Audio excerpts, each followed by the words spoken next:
Hold tight.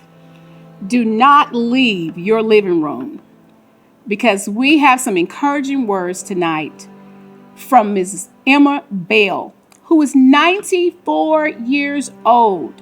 And she's accompanied by her daughter, Miss Marie Sharon Bell Minor, because she's a matriarch in the James City community. Miss Bell is a member of the Reformed Shiloh Missionary Baptist Church in James City.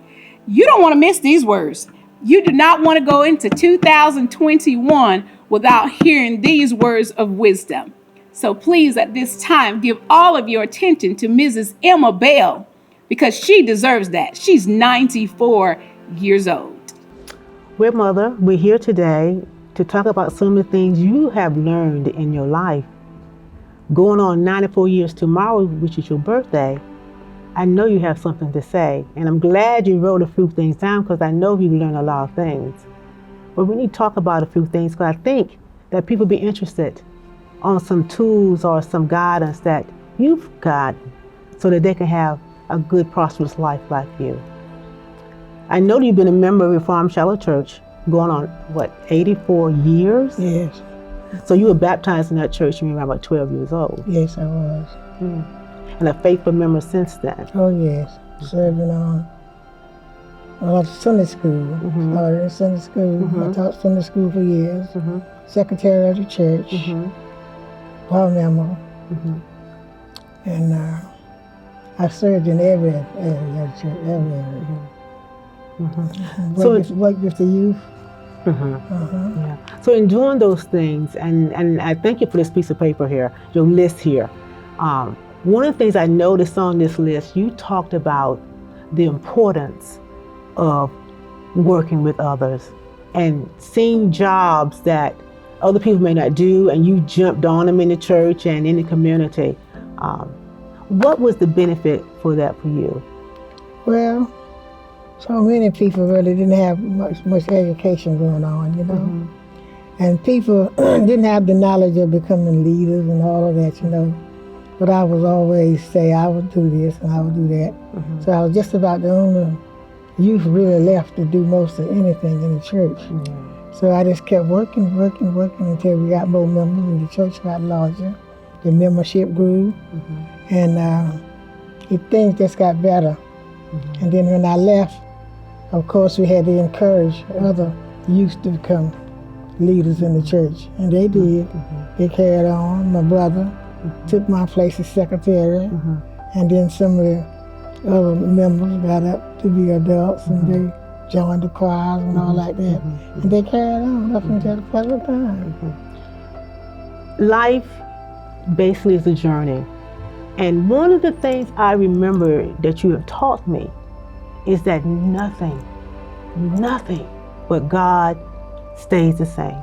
That God is consistent with His word, with His love for us.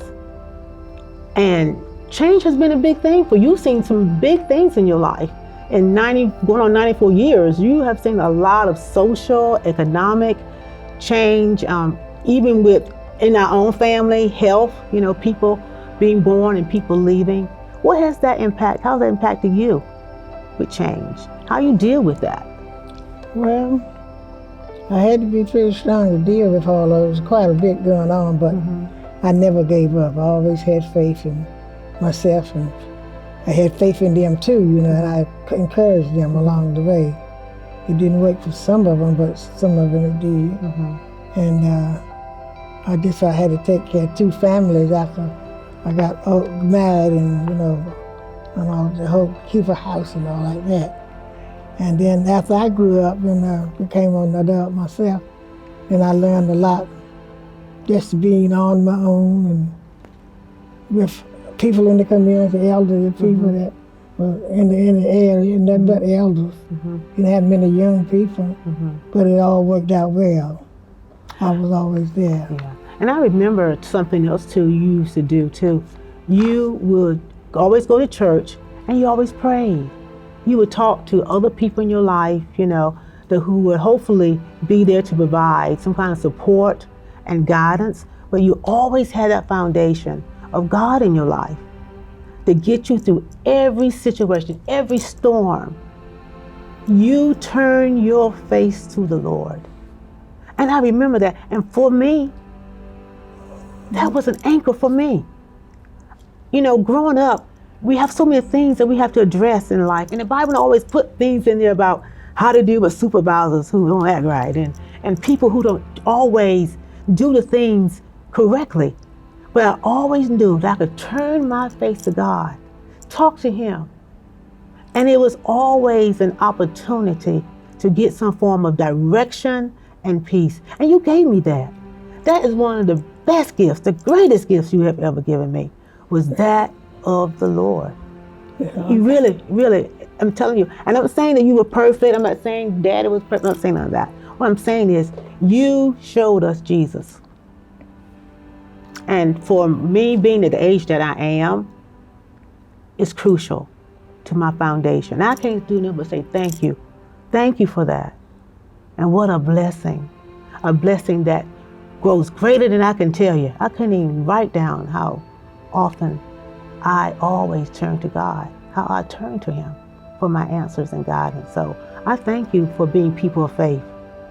I thank my mother because she really believed in her church. And as a youngster, this is the way I got my beginning from Reformed Shallow Church in James City. And at the age of 12, I was baptized and joined the church. And just from time to be away a little bit. One time I stayed a year, but I've always was come back to Reformed Shallow. And I'm still there. So I know I'll spend the rest of my life around Reformed Shallow. Yeah, that's good. You know, you grew up in a rural community, and the people in the area basically, they didn't have much. But I do know you always told me that you had each other. And you shared. Y'all shared. You shared each other's joys and sadness, births, you know, the sorrows that would come with death and sickness and stuff. But in that sharing, how did that build you up as a person too, Mom? Was that something that you always look for in your neighbors, or something that you want to continue in sharing? Well, it seemed like it was led to me to do these things, and it seemed like it wasn't hardly nobody left. And the elderly people would come, everybody in the community would come to me. Well, I think it was part of your calling. I think it was part of your calling, one of the gifts. I really do, because I remember people knocking on our door late at night. And I was the youngest one that lived in the area for a long time. Only senior citizen. And now nobody's left but me. So I did a lot of work with the elderly people, seeing that they was cared for and whatnot. Another thing I learned from you was that when you grew up, talk to me a little bit about children being silent and how that affected you as being an adult. Children being silent, you couldn't say anything. Oh no. If you had a thought of what was come to your mind that you thought was good, you could not speak, because if your mama might pop you in the mouth or something like that. She wouldn't let you speak. And a lot of those children had good thoughts, good ideas, but they weren't able to express themselves. So that kept us back. And then after we got grown and things changed, and I got to be a teenager after that, then I was able to speak out. The people being in this area weren't encouraged, education wasn't encouraged too much. So they only went to church and played in the neighborhood. And they didn't have no activities or anything like that. And so the parents wouldn't allow them to go here, wouldn't allow them to go outside the yard and all like that to learn. So after they got involved in the outside activities and whatnot, and got to learn about going to school, staying in school. And then when I got old enough, my mother suggested that I go to college. Tell me, how much was the registration fee for college when you went there? $5. Yeah, $5. That's amazing, isn't it? I paid $5 to register to go to college. Sent my letter off and everything. Were you scared when you went to school? Oh no. I was real happy about going to college. Okay. I had two other girls that were supposed to go with me from the area, but they left, you know. But when I got there, I stayed to college. I stayed there for 4 years, and I was very happy. Well, what would you tell someone now who's looking for a career? You know, what would you tell them about the direction of going to school? What would you tell them? I would tell them how important education. I said how important education is, and make sure they get a good education. Get out of high school and don't try to find a job. Then go a little further. Go on to college, and just have an education. It's very important. You're not gonna get very far unless you have an education. No. Now we sit in the building where you worked as a teacher many years ago. All right. Your classroom is right over there, over our shoulders. And you've had many students that come by and talk to you. How does that make you feel? Oh, that makes me feel good. Yeah. And what are some of the things you tell them about their future? What words of life do you speak to them when they come by? I tell them, some of them say they're retiring and all like that. If they want to go further, I tell them to keep on going. Don't give up, whatever. If they can help somebody, you know, and encourage somebody, go for it. Don't waste your time, you know. Use whatever you have to help others. Compassion is, like I say, was something, and kindness. Oh, yeah. And respecting others was some tools that you gave us too. And I see them as things you have listed up here, things that you have learned. I have students that come by, some call me, and they don't seem to forget me, and that makes me feel very good. Great. If you had opportunity to talk to other people your age regarding the health, what would you say to them, the importance of health? I would tell them about the health and the time that I was growing up. I would tell them a little bit about that, you know, let them know what a hard time was that I had. But I tell them to make sure now that they, number one was to try to have a good health by eating right, good diet. And number one, that would be tell them that. And then number two, I would tell them how to love people and how to get along with friends, you know, and make sure they choose the right people, and make sure they choose to say no when it was no time. When it was yes, it'd be yes. But I tell them to choose the right thing for them, to live right. So what do you think we need to do now in the times that we're living in? What can you tell us now about how to get through the next year? There's a lot of turbulence in the world. There's a lot of turbulence. What advice can you give others for 2021? Oh, I would tell the people now to try to correct the problem that's going on now and make things better by working together with one another and doing the thing that's right. And if it's time to say no, say no. Don't back up. And make sure that your health's good, because you're not going too far for your health. Health's not good. Yeah, your living conditions and all of that. Well, Mother, I'm going to tell you, I know you have other children, and they have gone out to different parts of the country doing their thing, you know, what they're called to do. And I'm the one that's here with you, basically, and it's a treasure to see you every day. And I've learned also from you the value of being able to be quiet, spending this quiet time, you know. You talk about being still. Find a quiet place to be still, to rest my mind. Okay. And I know why you're telling me that, because I think you see me in a state of being of fret. because the stress was so heavy at the time. So I've learned that from you as well. All right. So in that lesson, I don't know if you were intentionally telling me that or not, but that's the message I got from watching you when you sit outside in your little she shed and you just observing nature and the beauty of it. Those moments you're sitting there, what are some of the things that you're thinking about, and can you share and how they can help me as I continue to hopefully get to your age? Well, I tell you that exercise is very important, which you're doing very well. I like that. Mm-hmm. And you are really fixing your diets. You're eating right, you know.